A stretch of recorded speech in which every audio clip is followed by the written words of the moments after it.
It started as a breakthrough.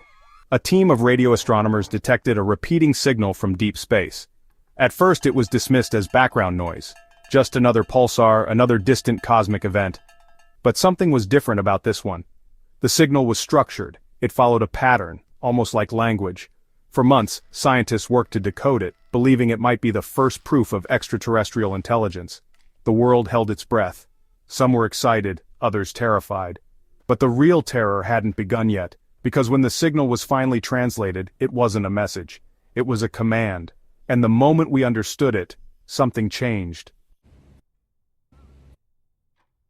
It started subtly. People reported hearing strange tones in their heads, a faint ringing that never stopped. Some dismissed it as tinnitus, others said it felt like something was trying to get in. Then, the visions began. People across the world described the same hallucinations, a dark sky filled with impossible shapes, a feeling of being watched by something that wasn't there. Sleep became impossible. Dreams were no longer private. Then, the disappearances began. Some were found in their homes, sitting perfectly still, their eyes wide open, staring at nothing, their minds completely empty. Others simply vanished, as if pulled into thin air. Governments panicked. Emergency frequencies were activated, demanding people stop listening to any unverified broadcasts. But it was too late, because the signal wasn't coming from space anymore. It was coming from inside us. Every human brain operates on electrical signals, tiny pulses firing between neurons. For centuries we believed our thoughts were our own, our consciousness an isolated experience. We were wrong. The signal had found a way to hijack us, to overwrite the frequencies our minds ran on. It wasn't just sound, it was a virus. Not a biological one, but a neurological infection, spreading through thought itself. The more people listened, the more their minds ceased to be their own. They didn't die, they didn't scream, they just stopped being human.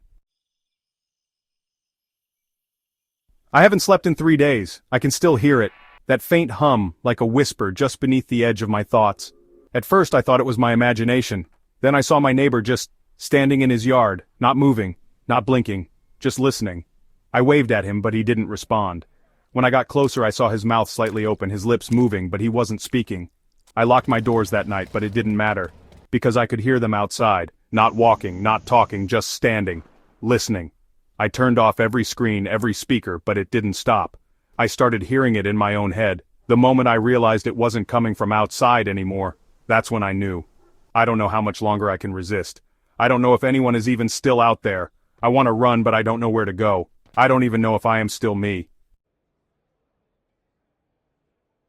As the world collapsed, scientists made one final discovery. The signal wasn't new, it had been detected before, buried deep in ancient recordings from civilizations long gone. The Mayans, the Sumerians, the Indus Valley.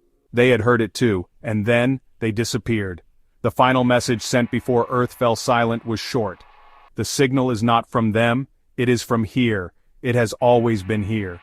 Then, the last station went dark, and humanity joined the others who had heard it before.